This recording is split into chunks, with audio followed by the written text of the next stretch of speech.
why? Because of the reception and the reaction that you got, or because women are also forced to shrink themselves to be acceptable, to be palatable. We don't want to be too much. No, it's to them. It's not to the outside world. I respect them, so I don't want to always be the one who's kind of, this thing. I think that you have to learn, because you can't always say anything that's on your mind. That's not freedom, to say that you can do stuff that will hurt others and all that. If you really want to be collaborative and you think what's required and you're building a team, as a team, and I think that this is something that maybe I should be, Shireen said that women do it a lot, but maybe I was not doing it enough.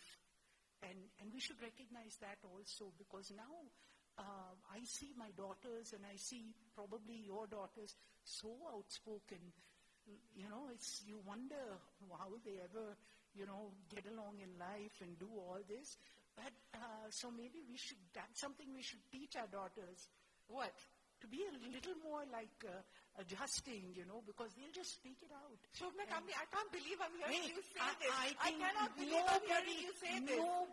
We should not be shy of saying that sometimes it's good for us to think before we speak. Yeah, that of course. So to me, that's about it, that you don't hurt too many people along the way, Everyone doesn't have to be a prisoner.